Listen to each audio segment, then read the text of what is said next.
ঘৰৰ পৰা ব্যৱসায় কৰাৰ কথা ভাবিছে নেকি? শীতকালত এনেকুৱা ধৰণৰ ব্যৱসায়ে অধিক লাভ দিব পাৰে। এই সময়ছোৱাত কম বিনিয়োগৰ একাধিক ক্ষুদ্ৰ ব্যৱসায় আৰম্ভ কৰিব পাৰি। এই সকলোবোৰ ব্যৱসায়ে আপোনাক একাধিক লাভ দি যাব।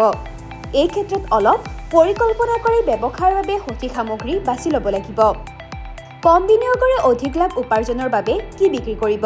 ব্যৱসায়ৰ বাবে এক ডাঙৰ ক্ষেত্ৰ হৈছে মহিলাৰ ফেশ্বন। আপুনি পাইকাৰী মূল্যত হেয়াৰ পিন, ক্লিপ বা ক্লাটচাৰ কিনি অনলাইন বা ছ'চিয়েল মিডিয়াত বিক্ৰী কৰিব পাৰে।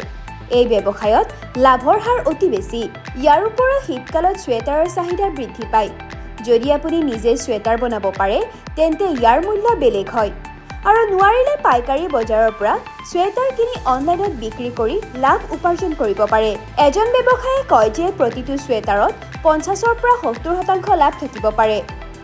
যদি আপুনি ৰন্ধা-বঢ়াত পাকৈত তেন্তে শীতকালত গৰম চুপ বা হট চকলেট ব্যৱসায় কৰিব পাৰে। আনকি ঘৰতে এনে খাদ্য প্ৰস্তুত কৰি ঘৰৰ আশে-পাশে থকা অঞ্চলবোৰলৈ হোম ডেলিভাৰী দিব পাৰে। ছ'চিয়েল মিডিয়াত প্ৰচাৰ কৰিলে দেখিব যে গ্ৰাহক পোৱাত আপোনাৰ অসুবিধা নহয়। শীতকালত কম্বলৰ চাহিদাও আকাশলংঘী হয়। যিসকলে এই ব্যৱসায়ত সোমাব বিচাৰে তেওঁলোকে পাইকাৰী বজাৰৰ পৰা কম মূল্যত কম্বল কিনি স্থানীয় বজাৰত বা অনলাইনত বিক্ৰী কৰিব পাৰে। এই ব্যৱসায়ত 20%ৰ পৰা 45% লাভ অৰ্জন কৰিব পাৰে।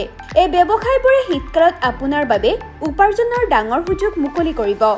News desk report, TV nine Assam.